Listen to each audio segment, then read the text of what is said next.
hein, le compagnon Ali, radiallahu anhu, ils ont menti sur les imams là. Ce sont la famille du prophète. C'est des gens qui sont purs. C'est des gens qui sont loin de ce qu'on est en train de leur dire. Ces gens-là, ils disent que les imams là savent ce qui est caché, ils savent ce qui est évident, ils savent ce qui se trouve dans l'Awhil Mahfouz, qu'ils peuvent ressusciter, ils peuvent donner la mort, que ceux-ci-là, ils entendent tout ce qu'on leur dit, à leur présence, à leur absence. Alors pourquoi, lorsqu'on a tué Imam Ali, il ne savait pas que ce jour-là, il allait être tué. Parce qu'il voudrait vivre encore. C'est pour cela qu'il a dit, c'est lui qui m'a tué, prenez-le. Si je suis encore vivant, je vais m'occuper de lui. Si je suis mort, tuez-le. Hein? Pourquoi Imam Al-Hussein, lorsqu'on l'a dit de venir en Irak, ceux-ci-là veulent le soutenir. S'il savait ce qui est caché, pourquoi il est parti en Irak, après on l'a tué là-bas, on a tranché sa tête? Pourquoi? Il savait qu'il allait trouver la mort là-bas. Ces gens-là sont sataniques lucifériens. Ils mentent sur les compagnons. Et le prophète sallallahu alayhi wa sallam a dit, Man kazaba alayya falyatabawa maq'adahu minan nar. Celui qui ment sur moi, il n'a qu'à préparer sa chute dans l'enfer. Ces gens-là insultent les femmes du prophète. Ces gens-là recusent les femmes du prophète. Que ceux-ci-là ont trahi le prophète sallallahu alayhi wa sallam. Ces gens-là insultent les compagnons. Ils maudissent les compagnons. Que ceux-ci-là, ce sont des hypocrites. Que ceux-ci-là ont laissé le chemin tracé par le prophète sallallahu alayhi wa sallam. Ces gens-là, on considère Abu Huraira, c'est lui qui a cité beaucoup de hadiths plus que tous les compagnons, que c'est un menteur. Ces gens-là, ils font, n'est-ce pas, des shirk billahi ta'ala. Ces gens-là, ils ont légiféré le mariage par contrat. Tu te maries avec quelqu'un jusqu'à un certain moment, vous vous séparez. C'est quelque chose qui a été légiféré à un moment donné de l'islam, et puis l'islam l'a abrogé pour tout bon. Vous comprendrez que ça est dans leurs livres. Des fois même il y a la contradiction. Des fois ils disent que ça a été abrogé, des fois ils disent que ça n'a pas été abrogé. Mais jusqu'à présent là, ces gens-là pratiquent ça. Ces gens-là,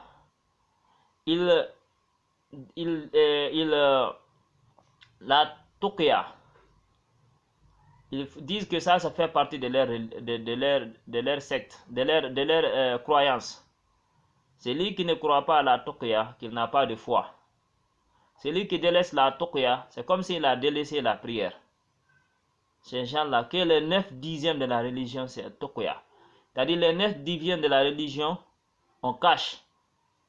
Quand tu trouves des gens, il faut cacher d'abord ta foi, jusqu'à ce que tu saches que ceux-là sont avec toi, maintenant tu fais sortir. Pourquoi ils cachent les 9/10? Moi je me dis, quand on met ça à la place publique, la foi de ces gens-là, même ceux qui sont profanes, les laïcs, ils vont désapprouver. Ils vont dire qu'il n'y a pas de religion, tout est mensonge. Ça, c'est une religion, ça. Parce que ce qu'ils ont caché là-bas, c'est satanique luciférien. Même les laïcs vont croire que ça, c'est de la mécréance. Ça ne ressemble pas à une religion. C'est pour cela qu'ils vont cacher. C'est pour cela qu'ils ont créé une façon de pérenniser leur foi là. Ces gens-là, après la mort du prophète sallallahu alayhi wa sallam, ils ont fait une conclave. Comment détruire la religion de Muhammad? Il fallait faire une introspection. Il fallait se convertir. Il fallait rentrer dans l'islam, faire semblant que c'est des musulmans, pour pouvoir créer une conspiration qui viendra mettre dans l'eau tout ce que le prophète a laissé en héritage. Mais en faisant semblant que c'est des religieux, en faisant semblant qu'ils sont venus soutenir la famille du prophète sallallahu alayhi wa sallam, Mais malheureusement, ils n'ont pas su bien le faire. وَيَمْكُرُونَ وَيَمْكُرُ اللَّهُ وَاللَّهُ خَيْرُ الْمَاكِرِينَ. Ils ont rusé, Allah aussi a rusé. Allah est le meilleur ruse. Ils ont rusé, ils ont fabriqué des mensonges. Si on met ça à la place publique, les gens vont les démentir automatiquement. Après, Allah aussi a rusé. Il a fait pérenniser les mensonges là. Ils n'ont pas pu changer les mensonges là jusqu'à ce que le monde est devenu un village planétaire. Tout ce qu'ils ont écrit aujourd'hui sont sur le net. Tout ce qu'ils ont écrit aujourd'hui sont dans le net. Regardez, c'est quelqu'un qui a écrit un document, Manhumu Shia. Manhumu Shia. Les livres que vous voyez à côté là, ce sont les livres des chiites. C'est-à-dire, c'est comme si vous prenez Bukhari, Muslim, et aussi c'est leur livre ça. Celui qui a écrit le document, lorsqu'il l'a écrit, la maison d'édition aussi a augmenté.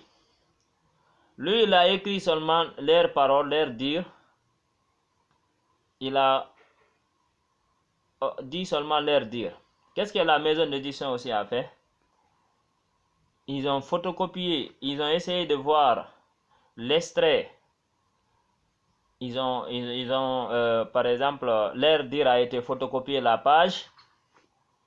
Et puis ils ont montré aussi la couverture, le livre dans lequel ils l'ont fait sortir. Pour ne pas qu'on dise qu'on a menti sur les chiites. Vous avez vu? Peut-être un jour on viendra développer ça. Leurs mensonges se trouvent dans leurs livres. Leurs livres aujourd'hui sont sur le net. Si vous rentrez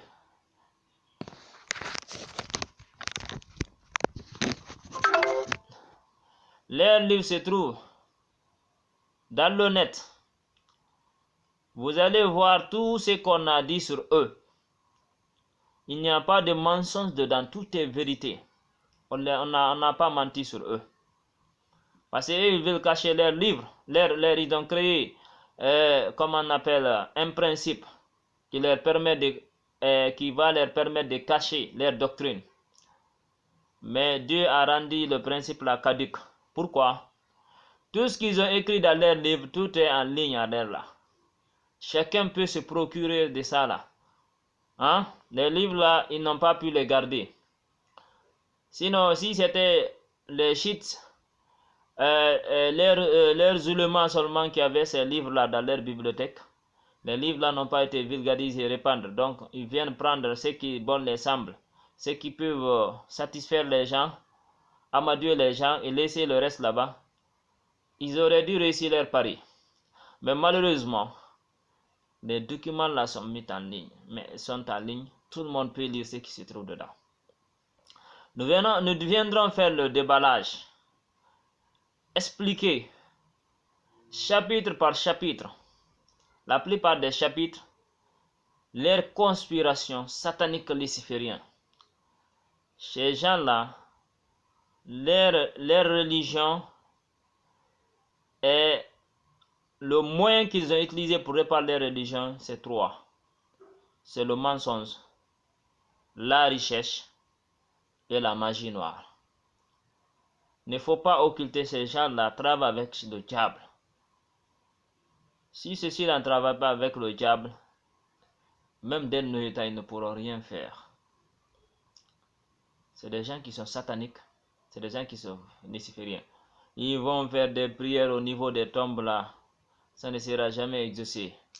Tout ce qu'ils font, ils travaillent avec le diable. Ils ont des documents maraboutiques qu'ils utilisent, des documents occultes qu'ils utilisent pour atteindre leurs fins, pour atteindre leurs objectifs. Si vous menez des enquêtes, hein, quand on vous parle de Khomeini, comment il a fait la révolution, on dit qu'il a utilisé le chapelet, il aurait utilisé le chapelet. Il paraît qu'il aurait fait khalwa pendant 1 an. Il a gravité tous les échelons de la magie noire jusqu'à ce qu'il a atteint un certain niveau. Il a fait pacte avec le diable. Il aurait fait pacte avec le diable pour qu'il puisse faire sa révolution là, hein, jusqu'à ce que la révolution là continue jusqu'à maintenant là. Et donc voici les 3 moyens qu'ils utilisent pour répandre leur conspiration. Maintenant, pourquoi Dieu les a laissés? Ils sont en train de se répandre comme une traînée de poudre. Dieu est en train de vérifier, éprouver la foi des musulmans. À partir du moment que tu te dis que tu es musulman, tu vas te rencontrer avec ceci-là. Soit ils vont utiliser leur puissance de l'argent là, ils vont te corrompre. Ils vont te corrompre de 2 manières. Soit tu les rejoins, tu deviens un militant, soit tu ne vas pas les rejoindre.